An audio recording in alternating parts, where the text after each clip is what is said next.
Hi, I'm John Maxwell. When the top companies in the world are looking for trainers, speakers, and coaches, there's one name that stands above the rest, and that's Maxwell Leadership. Our certified team members have gotten proven results for companies all over the globe, and our reputation, I'm proud to say, is second to none. Some of our members have risen to the top of their profession, including the one you're going to meet today. I proudly introduce you to my friend Bob Fabian Zinka. Welcome to the Leadership and Success Podcast with your host, Coach BZ, where we help you lead with purpose and succeed with impact. If you're ready to grow into the kind of leader others want to follow, this podcast is for you. If you're determined to elevate your success and leave a lasting legacy, this podcast is for you. As my mentor, Dr. John C. Maxwell reminds us, everything rises and falls on leadership. Our goal is simple: to inspire you, challenge you, and equip you with insights that can transform the trajectory of your leadership journey. Welcome aboard to another episode of the Leadership and Success Podcast with Coach BZ.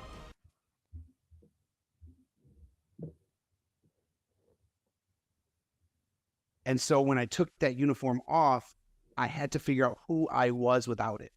And when you go through an event like that, and when you're trying to reinvent yourself, and you're trying to figure out who I am now, what does Eric Brew bring to the table that isn't First Sergeant Brew? What does Eric Brew bring to the table that isn't the uniform?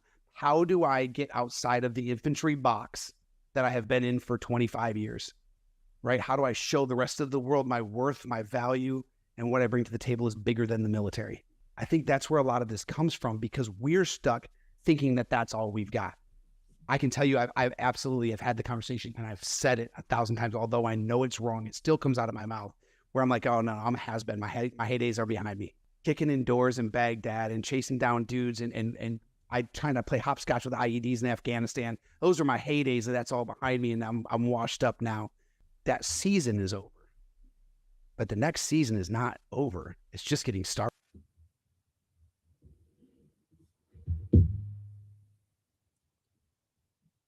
All right, welcome to our final episode of the Leadership and Success Podcast for today. So we've been online twice earlier, and we want to meet again today because we have a very, very special guest. Actually, before I bring him on, let's make sure we practice what we call a moment of gratitude. And this is so important because earlier I was talking to a chief warrant officer in the U.S. Navy, and we also talked about how it's really an epidemic in the Navy and in the military in the US, where it's about 21, 22 service member and veteran who commit suicide every single day. And just a couple of weeks ago, we heard about 6 sailors and Marine, right, who really wanted to commit suicide on the USS Abraham Lincoln. No, thank God they didn't, or those who attempted, they were saved. They're still alive with us. But it's not possible, right, to be suicidal and be grateful, have an attitude of gratitude at the very same time. So whatever you are grateful for, think about one thing that you are grateful for right now. If you would please type it in the comment. And for me, I'm just grateful for health. I guess the older I become, the more I understand that health really, truly is wealth. Because you can have all of the wealth in the world, all of the money. If you're not healthy, if you are sick, that is just not gonna do it. So I am so grateful today to be healthy. And just now, a chance to be alive today, to breathe, and to have another chance at life. So let us know in the comment, where are you guys joining us from? What city, what state, which country, if you are outside of the US, what you are grateful for. And also, if you have a question for my guest, type it in the comment and we will be answering live. Okay, let me see if I can properly introduce our guest today. I am really excited and really honored to welcome a fellow veteran, a servant leader, a mentor, a coach, a man whose life demonstrates that taking off the uniform does not mean giving up the mission. First Sergeant Eric Brew, United States Army, retired. Eric's journey is one of service, adversity, transformation, and renewed purpose. Not only is he a soldier, but he is a Marine as well. His military story began in the United States Marine Corps in 1996 and ultimately continued in the U.S. Army, where he built a career spanning nearly 25 years of military service. And he rose to the responsibility of First Sergeant. But some of Eric's most important leadership lessons came after the uniform came off. He has spoken openly about struggling through his own transition, confronting question of identity and purpose, receiving help, and ultimately turning those experiences into a calling to help other warriors. That calling has taken Eric from helping veterans through still serving veterans to championing year-long professional mentorship through American corporate partners to his current mission with Warriors Set Free, where he serves as Georgia director and helps veteran military personnel, first responder, and other warrior pursue faith, healing, freedom, identity, and purpose through Christ. Eric is also a husband, a father of 6, and proud pop-up to 3 grandsons, and his wife, Shaquita, is an Army veteran who serves alongside him in ministry. And one of my favorite Eric Brew leadership philosophy is quite simple. The ROI is always people. In the Navy, we've learned, right? Mission first, people always. The ROI is always, always people. And that sounds a lot like something we believe here at the Leadership and Success podcast, right? Mission first, people always. And without any further ado, let me welcome the one and only First Sergeant Eric Brew. Good afternoon, sir. Welcome to the Leadership and Success podcast. My audience. Thank you. Welcome to the show. I know we almost talked, I think it was last week, but we had to reschedule. But I am so looking forward to speaking to you today. Just to get started, what is one thing you are grateful for, sir? Man, I am grateful that my God didn't quit on me. Yes. He did not quit on me. He was patient with this old duffer. Wow. And we have Vance Scott watching us live on LinkedIn from Springfield, Virginia. I believe you are based in Georgia, right? Next to... I am. Okay. Yeah, I used to live in Tuscaloosa, Alabama, about 3 hours drive to the Atlanta area. But is there something about you that most people may not know when they first meet you? Maybe a special skill or just a talent or superpower or something? Boy, I don't know. I think that I have become such an open book. I'm not sure there's anything about me people don't know. As a matter of fact, there might be some people that could surprise me with what they know about me. But I think the thing that I maybe might surprise people is that one of my great loves is to get out into the woods, up into a tree, with a stick and a string, and an arrow, and bring home dinner. Really? Wow. Oh yeah. That's a skill we definitely need more and more these days. Wow, that is good to know. And you knew how to do that prior to you becoming a Marine and a soldier? I've been hunting since I was 8 years old. Yeah, I shot my first deer when I was 8 years old. That's amazing. That's one thing I really wish I had learned. I moved to Tuscaloosa, Alabama when I was about 17 years old. And as you know, in the South, people hunt and fish all the time. That's one skill I wish I had learned. But wow. You let me know when you're ready and we'll go. That is really, really, really cool. But let me ask you this then. Before we talk about you being a first sergeant, a veteran advocate, a mentor, and ministry leader, can you take us back to the beginning? Who was Eric Brew before the military, and what ultimately led you to the Marine Corps in 1996? Yeah, the chapter that you meet Eric in today, right? Chapter 50, is vastly different than some of those earlier chapters. And so the truth is, the reason that I joined the military is because at the time I was homeless. I had left home, tried to strike out on my own, tried to make man decisions with a boy's mind, and failed miserably. Ended up homeless and needed something to change my life. And it was a Marine Corps recruiter driving past me in Michigan in January. And I don't know if anyone knows anything about Michigan in January, but it's cold. Yes. And so I was walking, and he offered me a ride. And that was the beginning of that was that one act of kindness that was the beginning of my finding my way into the military. Wow, what a story! And then after you joined the Marines, you then became a soldier. What attracted you to the U.S. Army? Well, the truth is, on 9/11, I went back to the Marine Corps recruiter. So on 9/11, I stepped foot back into a Marine Corps recruiter's office, and he told me he doesn't take quitters. He told me I had gotten out. I had EAS'd. And so I promptly walked out of his office. I banged a hard left down the hallway. Oh my goodness! And I stepped into an Army recruiter's office, and he was more than happy to take me. So Only the Marine does it. But it's true. You guys have a few the proud the Marines. No, there is nobody like the Marine in the U.S. military. I must tell you. I've been in the Navy for what 22 years now, almost. I've never ever seen once a fat Marine enlisted or Correct. officer. Never, Correct. I'm ever, I'm ever. I'm grateful that the Marine Corps raised me, but I'm really grateful the Army got to use me. Yes, Yeah. yes, indeed. Yeah, that was definitely an upgrade for the Army with the mindset because you guys are just something else. I mean, like the Bible says, right? Many are called, but few are chosen. That's You right. really have to be chosen to be a Marine. You guys do not play. Oh my goodness! So, serving in the Marine and then becoming a soldier. What did each service kind of teach you about leadership? What did you learn from Oof. leadership as a Marine? In the Marine Corps, I think I learned the most. I think I learned the discipline it takes to be a leader. Yes. The strict adherence to regulation. But in the Army, I think I learned what it means to wield that with respect. What it means to think outside the box and to create a solution to a problem that maybe isn't thought of before.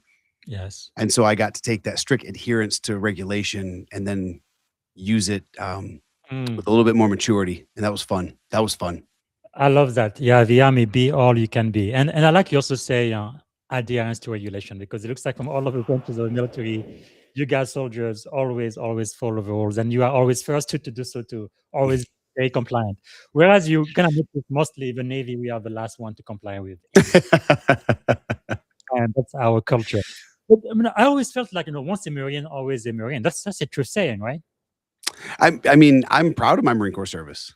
Because you guys, but when it comes to the Navy Army football game, I'm pulling for Army all day long.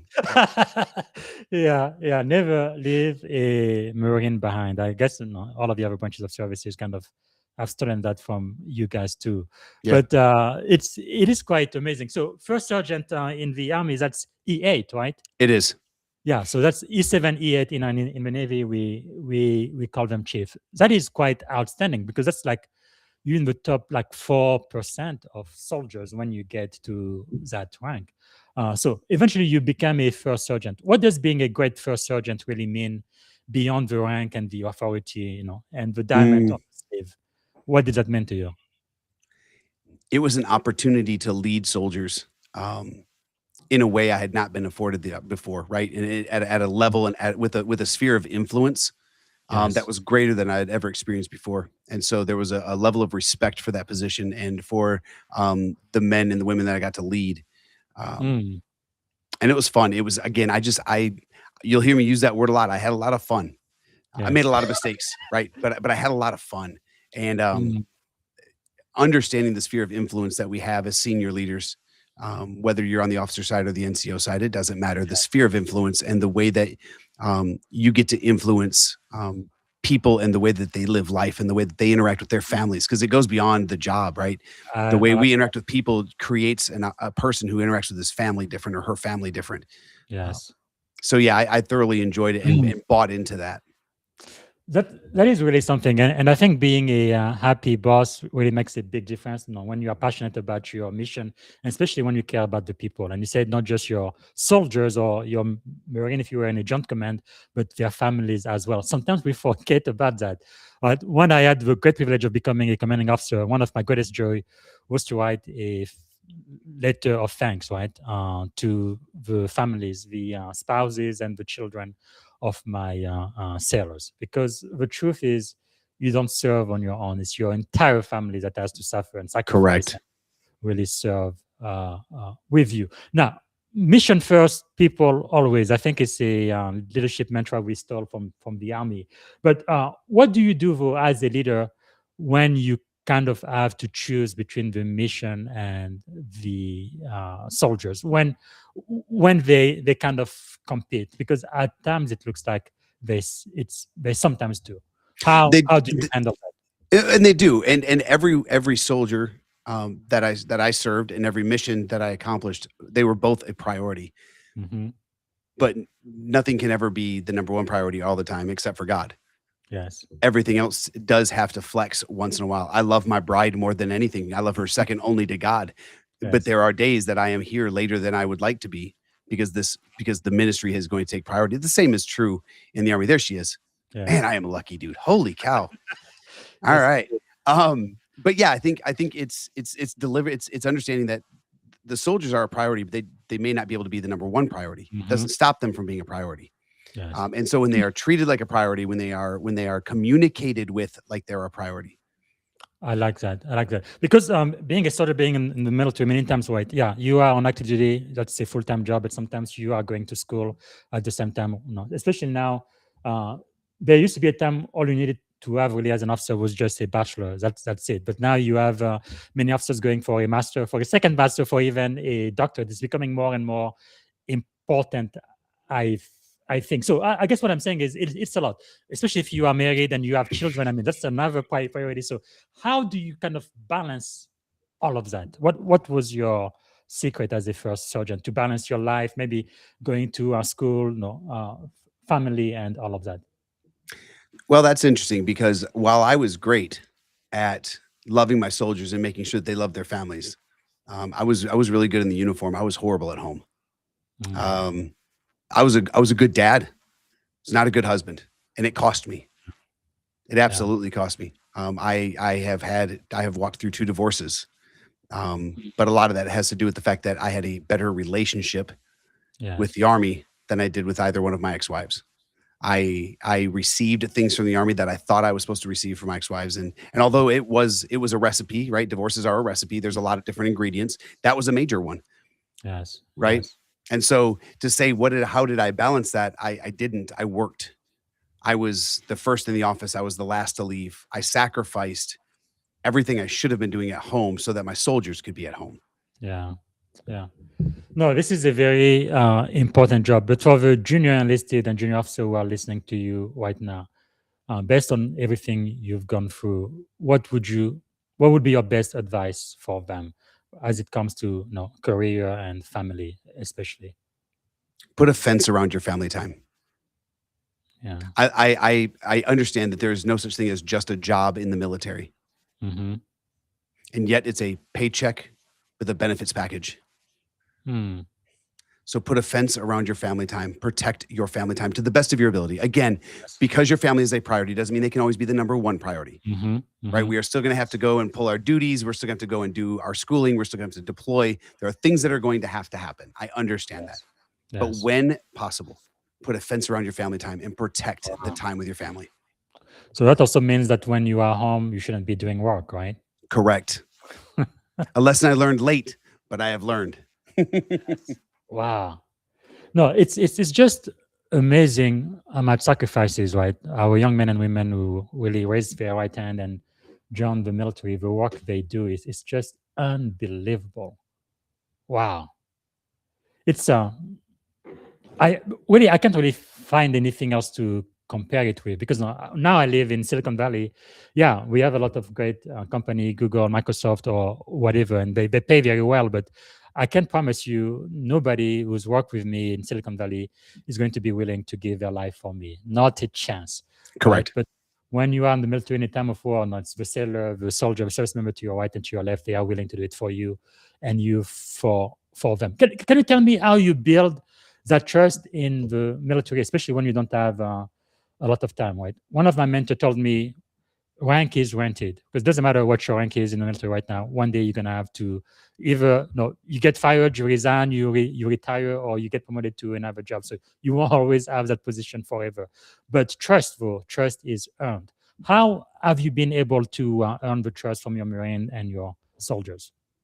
I think one of the mentalities or the skills that God gave me, even though I didn't know it was God at the time, right? I think one of the things that I was gifted with was an ability to set an example by doing, not just by telling people. I firmly believed that I wanted to set an example that my men wanted to follow, not that they had to follow. Yes. And your mentor's right. I think that the silly looking rank on my chest or on my collar, I think it says nothing other than I've been around a little longer. I may have completed some more things, but as far as my intrinsic value as a human being or my value as a teammate, I'm on the same level as any one of my soldiers.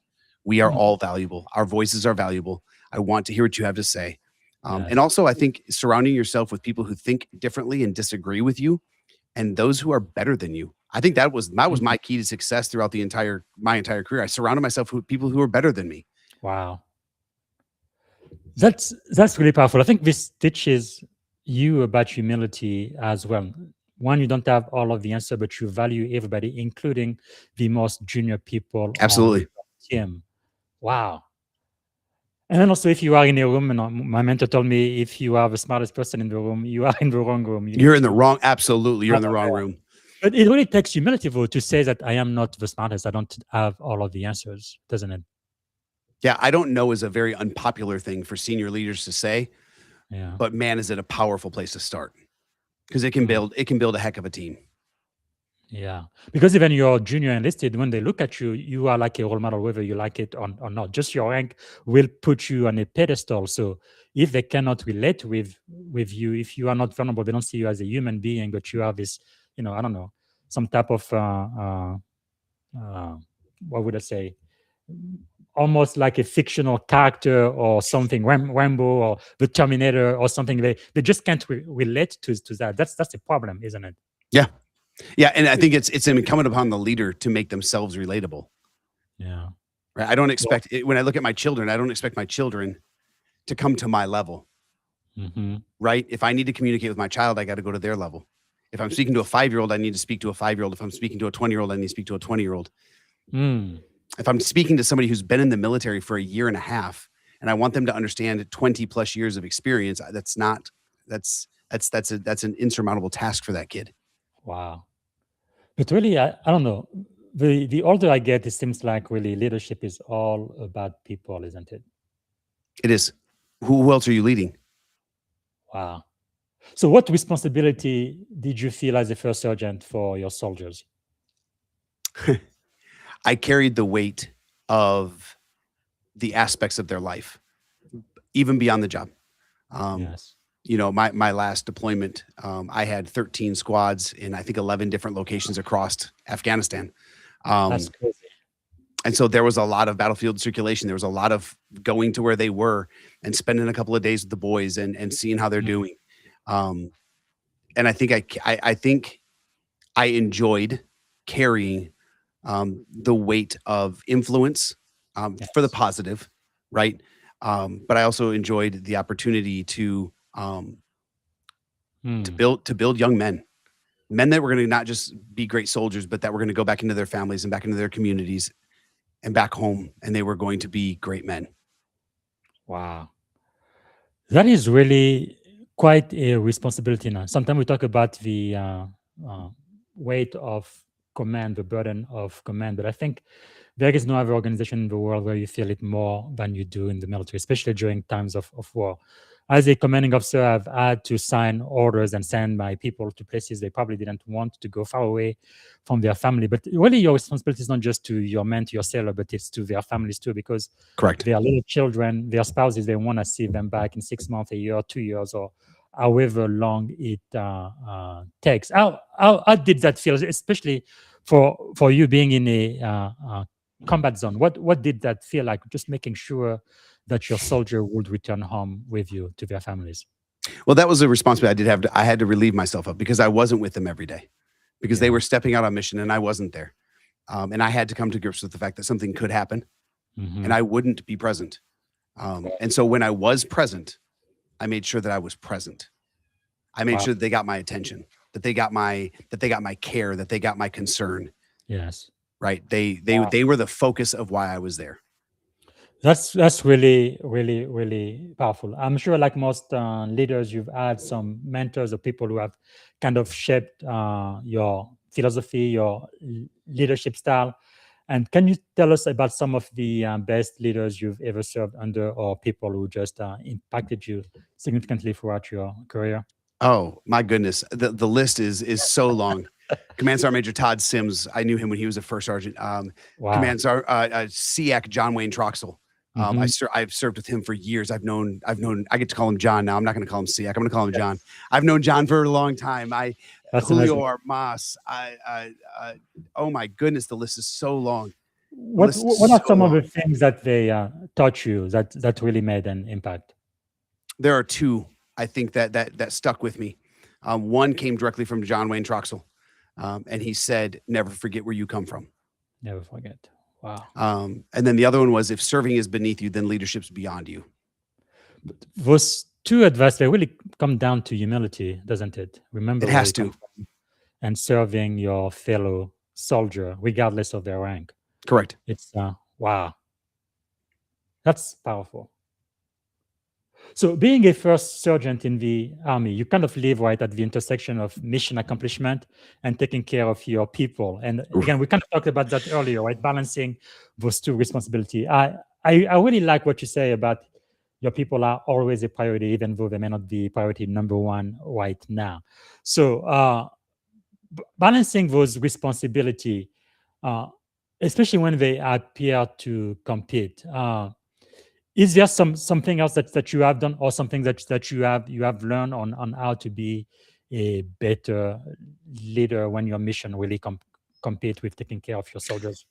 No, I mean I touched on it earlier, but it's communicate well. Communication, yes. Yeah, communicate well. Be if you're going to be a leader, be a good communicator. I like that. If you're going to lead people, then be a good communicator. Be able to sit down and articulate the why when possible, because there are times I've had to tell men to do things and I've given orders that I did not have time to give them the why. Yeah. Right. But when available, when the time is there, articulate the why well, communicate with them well, and then listen. Take the time to listen. I think sometimes if we slow down talking just a little bit and we listened more, we might actually learn something from our soldiers. Wow, that's really caring, isn't it? Wow. So one thing you said, and I did mention that in the introduction, was the return on investment. The ROI is always people. What does that mean to you as a leadership philosophy? Well, today it means that above all, I love my God, and my God gave me two orders. He said to love Him and love people. Yes, like yourself. And so when I love my God well, I get to love people well. It's powerful. Can an organization accomplish its mission over the long term if its people consistently feel expendable, you think? Absolutely not. If people feel expendable, then the mission is expendable. Yes. Wow. So if there's not investment. So by taking care of the people, you are really taking care of the mission, aren't you? You are. The longevity of an organization depends on the longevity of its people.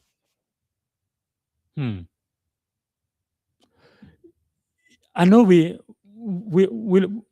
learn through many ways, and I think one of the best ways I've ever learned is by making mistakes, right? Going through failure, but hopefully it's not fatal. Where I survive it, but I still learn from it. But as a young NCO, are there maybe some leadership mistake, or at least one that you made that kind of changed the way first sergeant who eventually led people? So first of all, my career is riddled with mistakes, right?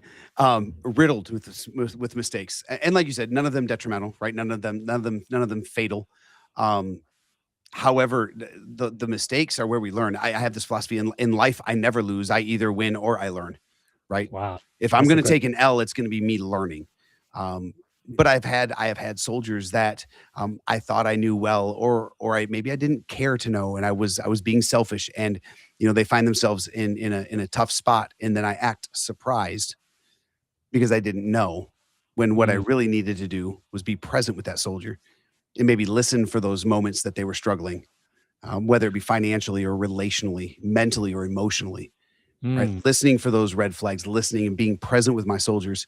I think those were hard lessons up front, and I wanted to. I just don't think I knew how.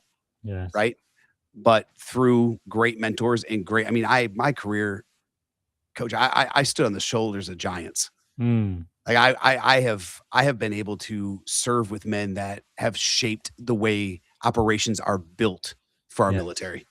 That's amazing. Wow.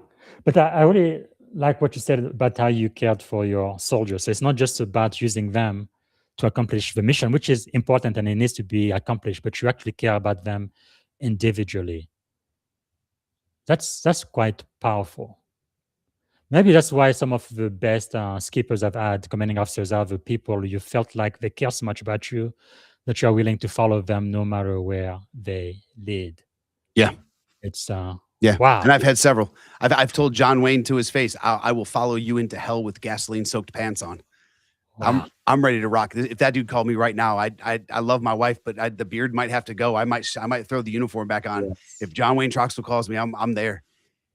That's really something you do not see very much in the industry. That esprit de corps and really looking at the mission above self. Because it's true, in the military we do have some pretty cool benefits, but we really don't get paid as much as we would have for a similar position in the industry. And when people are willing to go above and beyond for that, that's really something, isn't it? Yes, I don't know that it's completely altruistic, Yeah. because there's some great benefits packages, Mhm. right? I can't just look at my monthly salary. I've got to look at what housing would cost me and what insurance would Mhm. cost me, because those are large costs in today's society, right? True. When I look at a house at 6.2, 6.5 APR, Mm, but I'd have a roof over my head because I live in post housing or I live in the barracks. yes. I think that's vastly underrated. Hmm. True, true, true. What would you advise a junior enlisted who's listening to us right now? We are talking about leadership, and I'm sure, like it was my case, I'm pretty sure you went through that at least once, where you like, maybe the military is not for me. Maybe I need to quit and do something. Sometimes you just get frustrated for one reason or another. What would you tell them to encourage them right now? Right now, I would say go to the Father in prayer. You Yes. need to do what you are convicted to do. Mm. The, Wow. the it is in the Army's song. I learned it when I retired. I mean, I learned the song very early on, but I learned the meaning of the song when I retired. It says the Army goes rolling along. Wow. It kept moving right after I stepped out. It didn't miss a beat. There was not a training day that was missed, So right? true. There was not a formation that looked around going, we don't know what to do. Mm. The day I stepped out of the uniform, nobody even blinked. Wow. So if you need to step away, don't let a sense of loyalty Hmm. keep you in something your heart's not in anymore, because what you're going to do is lead poorly then. Yes. Wow, that is powerful. Well, for those listening, if you don't get anything else out of this, you definitely need to remember that. So you have to live on purpose. Yeah. So, as a leader, I know about 22 years ago when I first joined the Navy, I think it was prevalent for people to really use command and control, kind of lead by fear. But through time, I think it has kind of changed. Now, I think most of the leaders I know in the Navy are respected more than they are feared. Uh, I guess the question I have for you: how do you distinguish between being respected as a leader or simply being obeyed or feared just because of your rank or your position? I don't know that I was ever feared. Okay, I spent a couple of years as a drill sergeant, maybe during that time, right? Yes. But that was there was a mission behind that, right? That was Mhm. 14 weeks to take a kid from mama's couch to the Yes. battlefield if he needed to be. So there was a different mission there. But I think in true leadership, I think it's the idea of being feared, I think mostly comes from a leader who is insecure in their own abilities. Mm. So many times we see leaders that think that they're, because they're the loudest, that they're the most right. Yes. Right. And I think that when you can successfully influence behaviors of your subordinates without having to raise your voice, without having to threaten, right? When you can just say, hey guys, this is what we need to get done, and the Mhm. mission gets accomplished. If you really want to know, if you really want to see the litmus test of your leadership, then look at mission accomplishment. Wow. That's powerful. Yeah, I remember one of the best advice I see that he gave me was, it's like you become a true leader when you step away. Let's say you go on vacation or whatever, and then you come back, the house hasn't burned down. If that is true, they keep going forward. No, the army keeps rolling on, but not only rolling on, but doing it at the acceptable level of quality, right? Meeting all of the standards. Then you know that you are a good leader. Because if your organization needs you in order to run, then you have very poor leadership. Would you agree? Absolutely. Julio Armas taught me that. Yes. Julio Armas was my first sergeant when I was a platoon sergeant, and we were getting ready to go to NTC for a rotation before a deployment. And here I am, a platoon sergeant, relatively young platoon sergeant, and I have to have a surgery. And the doctors tell me I cannot go to NTC. It was a optic thing, and I ran the risk with the dust of like permanent blindness if I wasn't careful. And so I was told I couldn't go. And man, I threw a fit. Oh, such a child's temper tantrum. And I was so angry. And I told First Sergeant, I was like, I'm just going to ignore him. And First Sergeant Armas looked at me and he said, is your platoon so bad that they can't function without you? So, well, no, we've trained. I mean, they're ready. I said, then let them be ready. Wow. And so I did. I had no choice. I had to obey medical, requirements. And so I did not go to NTC.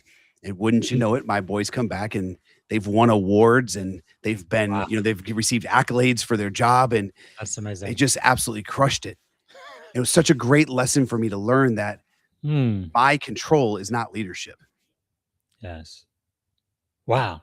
That's really insightful. I think it also teaches us about delegation, right? Because I feel like for most people, they get promoted and they become leaders of people because they are such an outstanding individual contributor. They do their work so well that then they get the opportunity to now lead others.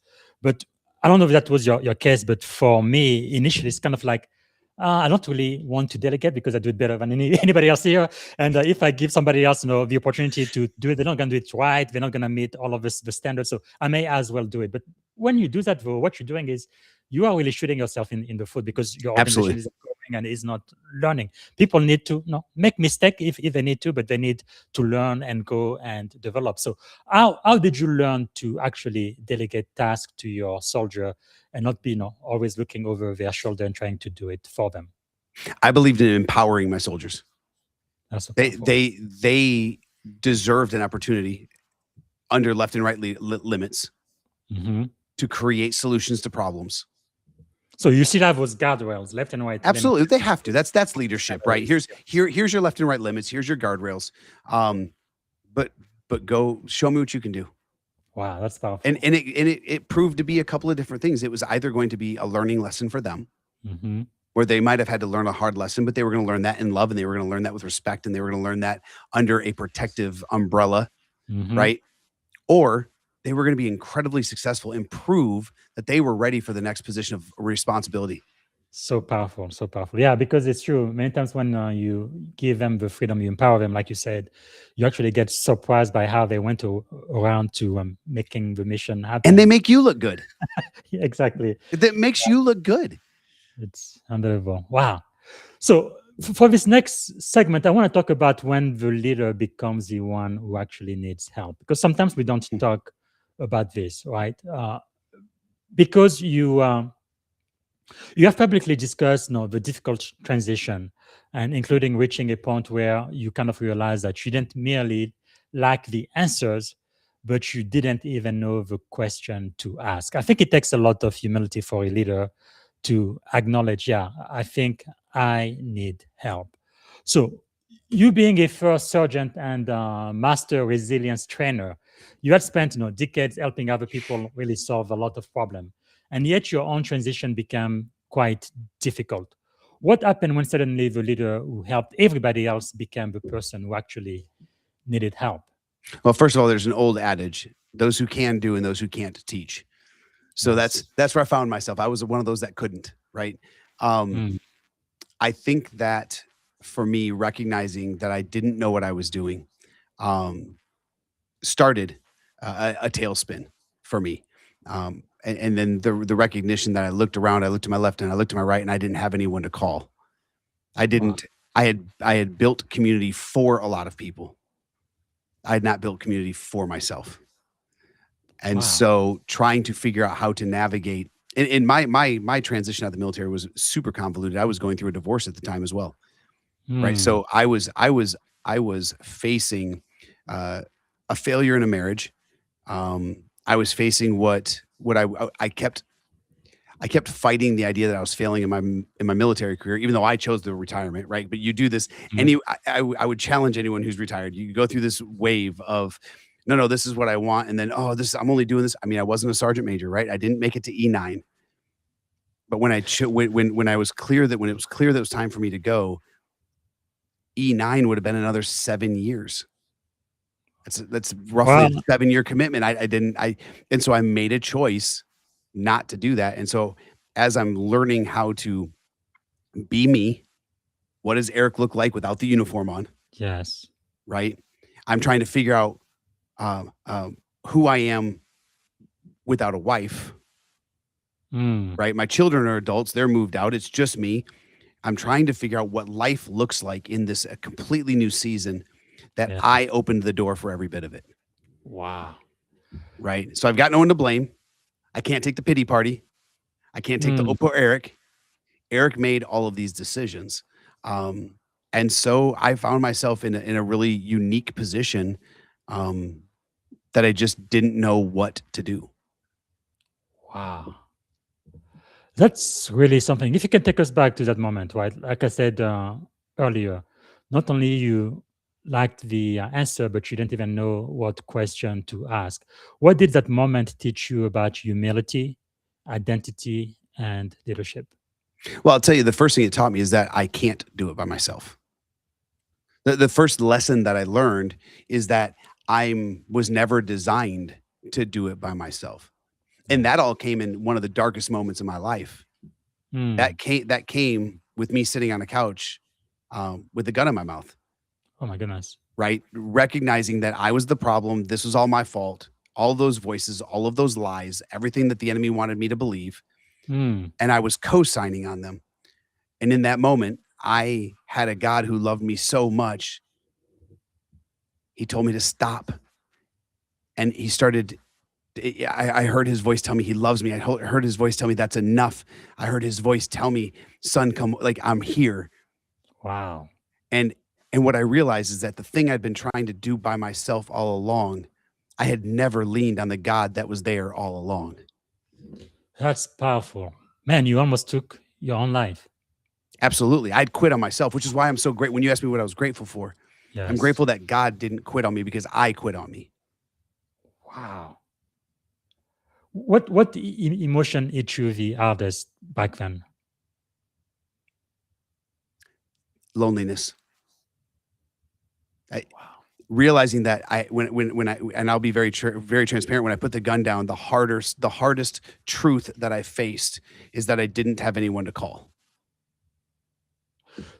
But now someone may be listening to you is like, no, you are a first sergeant, you are a leader, you've got like platoons under you, you know people, you have influence. What do you mean you didn't know who to call? How can you be lonely? Man, isolation does some really weird things to people. I could be in a room full of people and be completely alone. Right?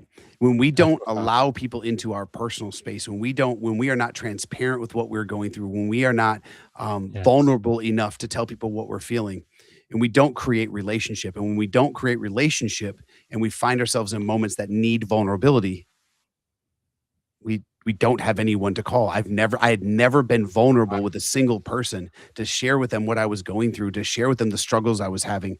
And so I didn't know who to call. I could have called somebody to talk about the football game. I could have called somebody to talk about work. I could have called somebody to talk about my next opportunity and job. I didn't have anyone to call when I was at my emotional lowest. Wow. Somebody listening to this too might say, on paper, I mean, you look extremely successful. You should be very happy. You are a first sergeant. You have all of these medals, all of these achievements and accolades. But then the truth is you still felt alone in the midst of all of that. Absolutely. What would you tell to someone who's listening right now? Again, on paper, they look like they are winning at every level, but the reality is they still feel so lonely on the inside. If you're like me at that point, if you were like me then you have a God-sized hole in your heart, and it doesn't matter what you fill it with. You can fill it with every rank and every award. You can fill it with every accolade. You can fill it with every relationship or every addiction. You can fill it with everything. You can fill it with whatever you want. It will not fill it. the only thing that can fill it is a relationship with the creator of the universe. Wow. And going through that experience, what did that teach you about leadership? That I don't know much about leadership. it taught me that I needed to be led. Wow. I had built a career off of leading others, and granted, I mentioned several great mentors, Yes. but in my personal life, in my emotional life, in my spiritual life, I needed to be led. Wow. That is quite powerful, because sometimes it's true. We can really be a genius at one thing and do extremely well, but then in other areas of our life, no, it is just a mess. Having gone through what you went through, what would you advise someone who's listening right now? They may be really great at work, but then their home life is a complete mess, or it might be school, or whatever other areas in their life. Having learned what you've learned, what would you tell them? Stop hiding. Stop putting the mask on. Stop hiding. You have to find someone that you can be authentic with. You have to be someone that you have to find someone that you can be vulnerable with, whether it is a good counselor or it is a trusted friend, a discipler, a pastor. Of course, I'm gonna beg you to go find a pastor, to go find a faith brother, right, a faith sister, someone that you can sit down with and talk about, someone that's going to lead you back to what the Word of God says, or back to a relationship with Christ. That's where my first. But man, find somebody. Man, that really takes courage and humility, doesn't it? I think it takes brokenness. And that's where I was. I was broken. I was a shiny toy that was broken on the outside or on the inside. Right. I had gotten myself to a place where it was unsustainable. Wow. All the boxes were full. I shoved everything in a box. Everything was compartmentalized. That is the greatest lie that we tell ourselves, is that we can compartmentalize it. And I had everything shoved in a box, and there came a time where I could no longer contain what was in the box. And It was brokenness. And at that moment, was there maybe a conversation, a book, a mentor, a prayer, or a moment that kind of changed everything for you? I called my dad. I'm blessed. I still have my dad. Yes. I called my dad, and my dad, who is a great Christian man, said, "Okay, let's figure this out." And he helped me get to a program that was designed is a ministry that was designed for men to come and spend a few days with them and deal with some of that brokenness. And so I did that. And then I found another ministry, and they surrounded me. And what happened was I started to have people that I could call because they knew me. They knew the brokenness. I was done hiding it. Scripture tells us that a man stays in the darkness when he doesn't want anyone to know what's going on, but a man that drags it into the light wants him to know that everything he's done has been done through God. Right? Wow. I had to take all of the brokenness and drag it from the darkness into the light. I had to tell somebody. That's really powerful. So what role did discipline, faith, therapy, mentorship, community play for your recovery? Is still playing, by the way, is still playing, right? We are all in what I believe the sanctification is, what we call the sanctification process, right? It is a process of sanctification. And I'm still healing. Yes. I think that taking my hands off of it, right? Understanding that even though I'm the one that broke it, when it comes to those types of hurts, that God is the only one that can heal it. Yes. When it comes to my sin and shame, he's the only one that can forgive it. Right. Leaning on his relationship, and then, I'm married. I'm by the grace of God, I am remarried again. And I have an incredible godly woman who speaks life into me. Right. She is my wise helpmate. Like, she's the one that shows me, she's the one that shows me the blind spots. Right. She's the one that tells me when I'm being short-sighted. She's the one that tells me when I need to check around a corner, right? Yeah. She's already there. Her wisdom and her knowledge and her discernment is off the charts. But recognizing that I have to have those people in my corner. Yes. Wow, that's really really powerful. I think especially for men, young men, I feel like community is so important. Why do you think it is important for men to have a group of other men they can really be vulnerable with and talk to and reach out to when they need help, where they 'Cause- can just be themselves and as that psychological safety where they don't have to uh, think about, oh, what are you going to think about this, but to really be real, get real, talk to some people who can really be a positive influence in their lives. I think it's because we're designed that way.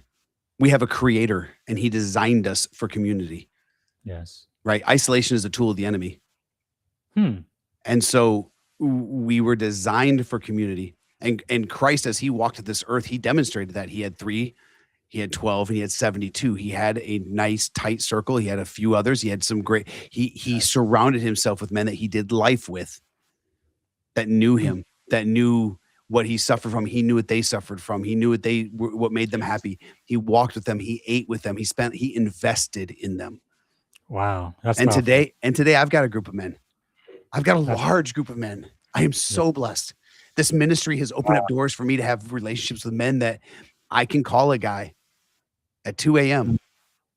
and say, hey, man, I Wow. need to talk. And I know he's going to pick up. That is powerful. That is powerful. And how has this kind of changed the way you define success today?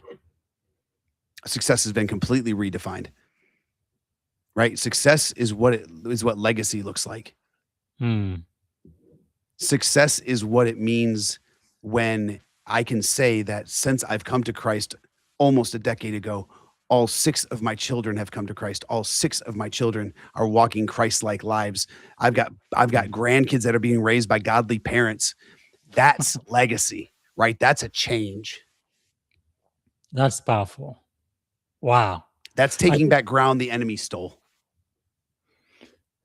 I think that is really so important and such a transformation. I guess the last question I'm going to ask is, how will this experience kind of shape the legacy you leave behind, not just for your children, but also from your former soldiers and now the people that you coach and mentor?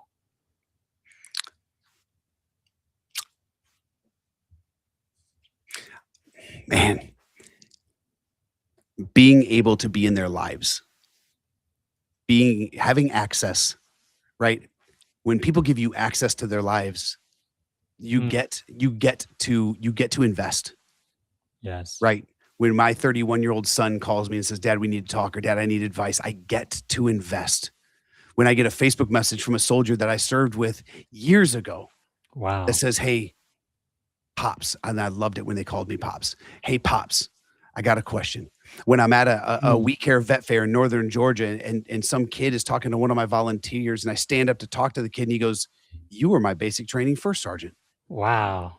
And I get to sit with that kid in a ministry moment for 9 hours or 8 hours and walk him through what freedom in Christ looks like. Those are moments I don't take for granted. That is really, really powerful, because what I really love about your story is really, I think, the importance of mentorship, right? Transition being a team sport. We can't do this all on our own, because you went to still serving veteran initially as somebody who needed assistance, and eventually you became the one helping other veterans. Correct. And how did being helped change kind of the way you learn to help others? So in life, you can either humble yourself or you can be humbled. Yes. It's going to happen one way or another. You can either humble yourself or you can be humbled. And scripture tells us to humble ourselves. I had to be humbled. I'm not dumb, but I'm a little slow sometimes, right? I am a pretty typical infantryman. Like I'm a little thick-headed sometimes. And I needed to be humbled. And so walking through the doors of still serving veterans and just kind of throwing my hands up and saying, I don't know what I'm doing. And in fairness, that was probably a much bigger statement than any of us knew at the time. Wow. Right. That wasn't just I don't know how to get a job. For Eric, that was a much bigger statement. I just don't think I knew how to unpack it at the time. Wow. That's really profound. Man. Wow. Because another thing that you have said publicly now, I said transition is a team sport, but especially for those who've been in the military. I think I would also include first responder and Absolutely. police force, because I think we all go through a lot of trauma just because of the work that we do. What do you think does that mean, though?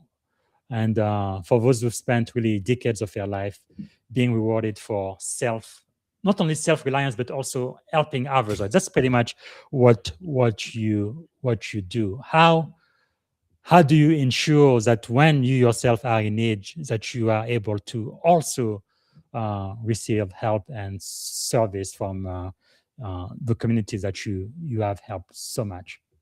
I will let John Wayne Troxel take us full circle. Never Yes. forget where you came from. Powerful. Wow. I like that. So I have when we're almost running out of time. I do want to talk about this next segment, from warrior to disciple, right? Because your current mission centers on warrior set free and helping warrior grow in faith, heal from the past, and find identity and purpose beyond their former roles. You yourself, you went through a time where you contemplating suicide. Like I said in the beginning of the show, it's about 21, 22 soldiers, service members, veterans who commit suicide, not every year, not every month, but every single day Correct. in this country. It is really, really terrible. But you introduce yourself first as a son of the Most High God, which I love, before you even mention being a first sergeant in the most powerful army in the world, before being a veteran, a coach, a ministry leader. Why is the order of our identity so important? Oh, that's very simple. It's written in a book. Yes. Right. And so our identities are identified and they are given to us in scripture. Right. So when we look at Genesis and we look at the order of creation, we were created. So that is our first identity. It's also our first relationship. Yes. Right. I'm a son. That gives me identity of the Most High God. That gives me my relationship. Right. And then it says that he made them husband and wife, and that's my second relationship. It's also my second identity. Then he gave them a child. That's my third relationship and my third identity. See, really what I'm looking at is people are in my fourth ring. Right? God is a God of order. And so therefore my relationships and my identities stay in order. I think there are thousands of books written about men and about psychology and the fact that men identify with what they do. And I think that's a fallacy. I think it's a lie. I don't think it's true at all. I think we identify with what we have the greatest relationship with. That's powerful. So we are human being, not human doing. That's weird, right? It's almost like it's in the name. Because something that General Powell said, and at one point in my life, I really had to think about this because I was in a crisis. But it says, avoid having your ego so close to your position that when your position falls, your ego goes with it. I think that is so true, especially in transition, especially for men. I think it does apply to women too, but I think as men, we tend to think that what I do is who I am. And when you are no longer in uniform, you are no longer a first sergeant, you are no longer a commander, you kind of have no idea who you are anymore. I remember for me, it happened, it was almost 10 years ago. I was still a lieutenant commander because of medical issues. Whenever he told me you are no longer qualified, we're going to give you a medical retirement. I'm like, no, I'm not ready to retire. I have so much more to do because who am I without my uniform? It's almost like Superman and Clark Kent. It's like, I am Superman. No, I absolutely not. But anyway, I thought almost it took me a year and a half, almost 2 years, and then the Navy brought me back. But I must tell you today, as a commander, I am ready to retire. My ego is not tied to my position or to my rank or any of that anymore. But it was a process, though. So I guess the question I have for you, because so many of us, especially in the military, in my experience, we kind of build our identity around our rank, our uniform, our competence, our mission, and this type of thing. So what happens psychologically and spiritually too when all of those identifiers disappear? Because one day they will disappear. They have to disappear, right? And first of all, I would offer that ego is actually an acronym, and it stands for edging God out. Right? When we place our ego, right, and we edge God out, and we've placed ourselves in a position above God, and we make ourselves our own idol. And those things will fail, right? When we place anything above God, it will fail. Whether it is a uniform or it is a position or it is a title, it will fail. If I place the word husband above God, I will fail. Wow. Right. And so I think that what happens psychologically and spiritually, which are tied together because both are created by our creator, right? I think what happens is that's where you start to experience the lack of assuredness, right? And when we start to question our identity, when we start to question who we are, first of all, I'll go back to what I said earlier. I think I don't know is a really powerful place to start, because when you don't know, then you can start receiving answers. That is so true, because I think for too many of us as warrior, we are really trying to be strong, resilient, independent, and mission focused, and all of that. But how did you learn the difference between healthy strength and refusing to surrender control? I got broken. I got humbled. And so I had to learn how to then, because I still have doing to do, right? I have a mission. God has put me on a mission. And so my prayer has often been that God he not lighten my load, but that he broaden my shoulders, right? That he give me the ability to carry more, that he puts my hand to the plow, but recognizing that everything I do, every breath I take, it comes from him anyway. Every talent I have, every ability is nothing more than a gift from the Most High God. And I better be grateful for that, because it can be taken away like this. Wow. Because then another thing that you have said publicly is forgiveness being an antidote to anger, to guilt, and to shame. And I think for many people, one of the problems they have, I believe, is because they don't even forgive their own self. I think it's important to not only give it, but to accept it as well. Why do you think that is such an important leadership issue? And Well, how did you forgive yourself? So I don't know that I don't know that forgiving myself, I don't have the power to forgive, right? For sin and things like that. I have a God that does that. So I have to receive forgiveness. I have to be willing to receive. One thing I love about our God is everything with God is a great exchange, right? Sometimes I think, especially as men, we shy away from the idea of giving up or quitting or laying something down. I've heard people say lay it at the foot of the cross. I don't disagree with that. However, sometimes that feels like quitting. And so there's this great exchange. I exchange my sin for eternal life, right? For forgiveness and eternal life. I exchange my guilt and shame for hope, joy, and love, right? And when I exchange those things, I'm able to walk differently. I often say that I want to live a life that is a relentless pursuit of radical obedience, right? That comes with having to be humbled, right? That comes from humbling oneself, but taking the opportunity to recognize who my God is and to strive to be obedient, not in order to earn anything, but because of what he's done.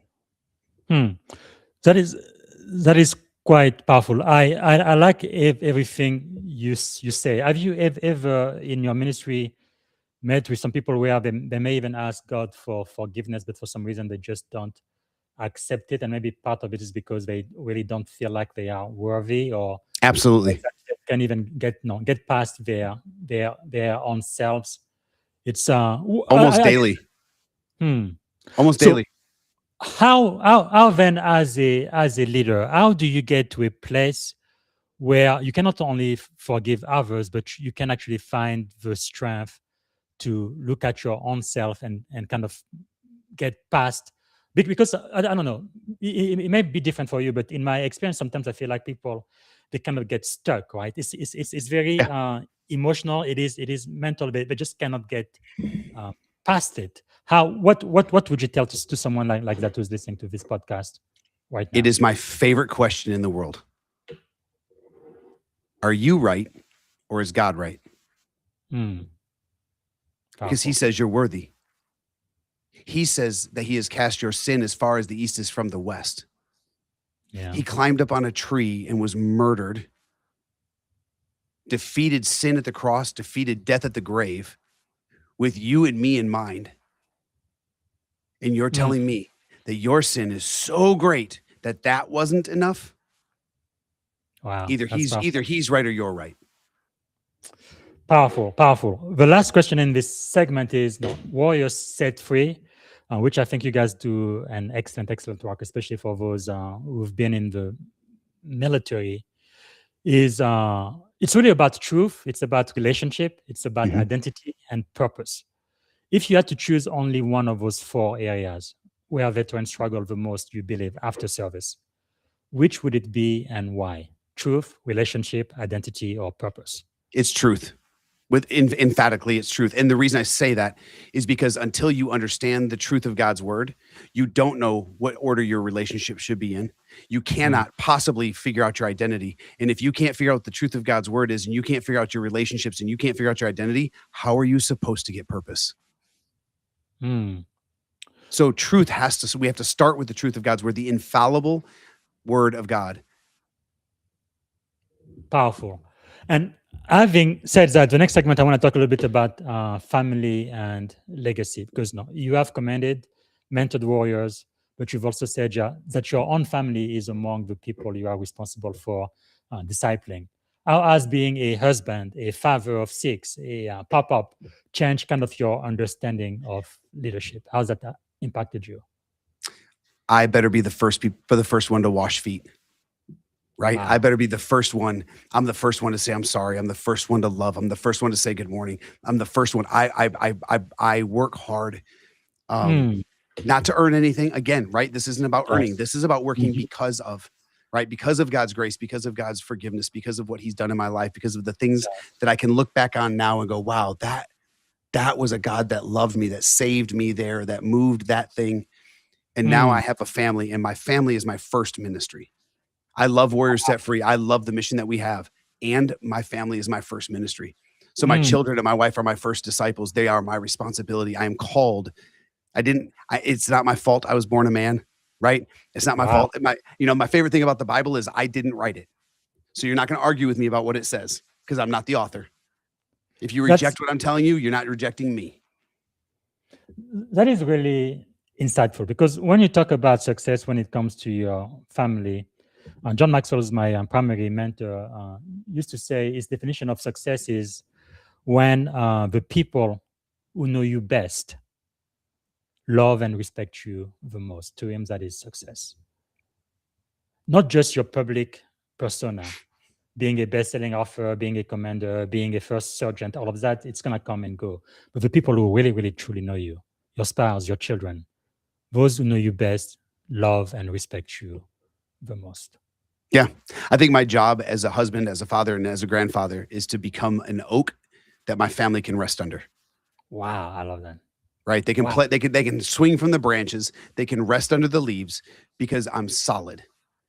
And that's something that, if I shared a little bit about some of my earlier chapters. I wasn't solid. Wow, that's But powerful. That but is because of a powerful. God that loves me, I am so solid. My children and my wife, they can rest under me. They can sit and they can rest. Mm. Wow. The Bible also talk about iron sharpening iron. And you mentioned your wife, Shaquita, who's also an Army veteran, which is just Correct. amazing. And she serves alongside you in ministry as well. What has your spouse taught you about leadership that the Army just never could? Man, whew, what hasn't she taught me? Right? Wow. You mentioned iron sharpening iron, and Shaquita and I talk about this all the time. It is interesting how quickly we throw that around, and it makes a great t-shirt. There are lots of really cool looking t-shirts, right? Yeah. But the truth is, nothing has ever been sharpened without losing pieces of itself. So in order to be sharpened, you have to be willing to lose pieces of yourself. You've got to lose your right to be right. You've got to lose your right to pride. You've got to lose your right. You've got to lose pieces of yourself in order to be taught and to be sharpened. And there are days we sit and my wife and I will go just toe to toe in a good way over scripture and over leadership and over how we're going to do. And every day I learn something from her That's that baffles my mind. wow. The insight God has given that woman is incredible. That's really powerful. And I believe you've been married about 4 years now. Yeah, we've been married for 4 years now. So we've been together for 8, been married for 4. Wow. What do you think is the secret to your marriage so far? I love her second. She loves me second. Wow. We have put each other in our proper place. We love God first and love each other second. Now, there's not another human being on this planet that comes before my girl, right? I'm a God-fearing man, and I will burn cities to the ground for that woman, right? Like there ain't nobody that comes before my girl, but God. That is so powerful. I really love that commitment. Like I was kind of kidding, but not really. I've been married with my wife now for about 25 years. We just celebrated this past Praise July. But God. I told her, if you ever leave me for any reason, I'm gonna go with you. I'm committed to you so much. Right? Yeah. Hey, listen, I'm with you. I don't know that I want to do this life now that I God finally Yes, gave me a chance to get it right. that's Right. Like amazing. Wow. I'm finally a godly husband who can be trusted. I'm Wow. finally a godly husband that can be leaned on. Yeah. That's I don't want to do this by myself, man. That is amazing. I'm sorry. I think we've already taken 10 minutes too long. Can you give me 5 more minutes before we close Absolutely. this podcast? My time is So your time. thank you so much, sir. Because I believe what you're talking about, it goes beyond just the showing of success. Right? People, success. I want to have a big house, a big car, or whatever. This really speaks to your purpose, right? And I think it could help someone listening going from success to really significance. Again, Papa John Maxwell, one of my greatest mentor, he told me that once you taste significance, success will no longer satisfy. Come on. That's so good. And I think that is so true. Because when we talk about legacy, when your soldier, even your children and your grandchildren, someday, let's say 20 years from now, when they tell the story of Eric Brew, what do you hope they say about the man? Not just the first sergeant or the Yeah. soldier, but the man. What do you hope they would say 20 years from now? I hope they say that he loved God, he read the Bible, and he lived like it. Wow. That's powerful. That's it. That's it. Yeah. If I No, can thank share the you, God. gospel and die forgotten, I'm happy. Wow. That is really powerful. Okay. Before we end the show, I have one more question for you. I want to ask, is there anything we can do to add value back to you, sir? How can we do that? This is very simple. If you are a believer in God, pray that that God will send us the next veteran, the next first responder, the next military person, next spouse that is in need of Mhm. of finding and growing their relationship with God. Wow. And secondly, listen, if you know that person, if you are that person, please reach out to me. It would be the joy and the Wow. honor of my life to sit with you. That is so true. Because I hope you don't mind me sharing this, but we were supposed to meet last week, but you actually canceled the show because there was a man who was in need. Yeah. That really means so much to me, especially for men. Women too. I'm not excluding women, but especially men, because I know what it is to be a man, especially in the military. Because we tend to be, alpha male, all of this testosterone and bravado and all of that, but it's kind of like a facade because deep inside each one of us, like me when I was growing up, I don't know if that was your experience too, but my dad was like, real men don't cry. But when I grew up, I became an adult. I'm like, that's not true. Men do cry. They cry all the time, right? Yeah. We don't want to be emotional and we don't want to be vulnerable. But I think as a man, if you're listening to me right now and you need help, especially those who are contemplating suicide, you need to reach out. Absolutely reach out. How many men have you been able to impact at your ministry, Warrior Set Free, so far? Oh my goodness. I mean, as an organization, it's thousands. Here in Georgia, That's since we've been amazing. here for 3 years, we have Wow. sat with probably over 300, 400 men. That's amazing. If you can just change the life of one man. Now, how can we support Warrior Set Free, even including donation? Because I believe you are a 501c3. We are. And the people who listen to me, they give a donation. It is going to be tax exempt. How can we do that?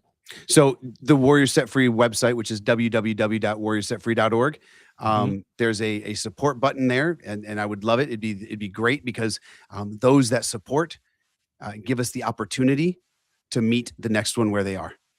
Wow. Every time someone donates money to the organization, it gives us an opportunity to help someone else. We have a 4-day men's encounter and a 4-day women's encounter that we don't charge veterans for. Wow. If they can get there, it is a free 4-day encounter where we will work with them. They get big room teaching, they get small group stuff, they get some alone time. That's amazing. But our generous donors cover it all. And those are expensive. Those are expensive encounters, but they're so worth it. And we just had our first one in Kentucky a week and a half ago. We've Wow. had 9 of them in Georgia now. We've got another one coming up in Georgia. We're That's doing amazing. women's encounters. It's great. So any help that we can get, but first, even before I would ask somebody to reach into their pocketbook, I'd ask them to drop to their knees and just say a prayer and just cover us. We So want to meet the next one. Yes. Wow. And that's again warriorsetfree.org. I'm telling you, you are doing God's work, and we need this now more than ever before, because I feel like in the age of social media, of artificial intelligence, people can be in the crowd, like you said earlier, but they can feel so lonely. Absolutely. And they feel like they eat rock bottom, and they feel like in their mind, believing what the enemy tells them, that there is no other way and they need to take their life, and they really don't need to do that. There are a lot of people like you who are really doing the work and helping so many veterans. So I'm so grateful for that. Well, that's an important point. And I want to hit that real quickly just for a moment. We are in the middle of a spiritual war. And if I were the enemy, and let's just talk strategically or tactically for a moment, if I were the enemy and there were a people group that I wanted eliminated before they came to Christ, before they understand who God was, before they stepped into the spiritual war, it would be the ones who already understand warfare, who already understand tactics, who already understand strategy. Yes. There is a reason that we are losing this many brothers and sisters, and it's because it's a demonic attack. This is a real war. Man, before we end, I wasn't paying attention. This was such a fascinating conversation. But Van Scott, watching us from LinkedIn, is coming to us from Springfield, Virginia, and is grateful for freedom. He has this question for you. What leadership principle worked well in the military, but did not translate as well outside the military? First one in, last one out. It doesn't work as well. That work ethic, although it looked really good, man, it served me well in the military, and my days in the uniform were filled with long hours and working hard, and men and women respected it, but it cost me, right? And it doesn't work out here. Yes. Right. Wow. Powerful. And then we have one last one from the chat. Daniel Young from Maitland, Florida is asking, Eric, glad you answered your calling. What intentional practices helps leaders recognize that their value and their identity remain intact, and that asking for help is not a loss of strength, but a new form of leadership? It's a great question. And I think it goes back to, again, I'm going to take it back to my faith, right? The intentional practice is building and growing your relationship with the living God. That's the practical, that's the intentional practice. It's the discipline to build a relationship with God. It takes your action, right? You don't get to lay your Bible on the nightstand and get a relationship by osmosis. You have an active role to play in the building and growing of your relationship. And all it takes is one step towards Jesus. Powerful. Okay, we do need to end the show. Before I do, I have one last question. Anything else I should have asked you I didn't get a chance to ask, sir? Anything else you wanted to share? No, I think that we have had a great conversation. I'm so grateful for the time. Absolutely. And this is my very last question.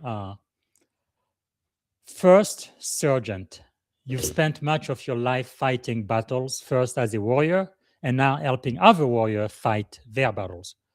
When the final chapter of Eric Brew's life is someday written, what do you hope it says you fought for? I fought for my God, and I fought for his people. So powerful. Well, we're gonna leave it there. I know, like you say, many reasons why people join the military. Part of why I joined was love of God and country, but I think there is really nothing more important in life than, being aligned to your own purpose. Yeah, absolutely. So that gives you the courage, the strength, because things are not always going to go your way, but you're going to have the resilience. You are going to know why you are doing what you are doing, and you're going to be able to go the long haul. Well, First Sergeant Eric Brew, thank you so much for coming on the Leadership and Success podcast and sharing your wisdom. I really appreciate that today. Thank you, sir. Thank you very much. All right, everybody, this is one for the books. Wow, this was so deeply personal, and I think it's going to help a lot of the people who are listening right now. And again, if you are a first responder, a active duty service member, or a veteran, and you have thought of suicide or anything, you really need to reach out for help. right? Dial 988, right? Life is definitely worth living. And there are many people like First Sergeant Eric Brew that really, that's what he does, is his full-time work to really help warriors fight their battles, right? warriorsetfree.org. You can reach out to him on LinkedIn as well, linkedin.com/in/Eric Brew, right? So reach out to someone who can help. So thank you so much for watching. This is it. This is the last podcast for today. I am so grateful, and I think I will have another interview, not tomorrow, but day after tomorrow. Thanks again for watching, and I hope to see you again during our next episode. Bye for now. Thank you for tuning in to the Leadership and Success Podcast with your host, Coach BZ.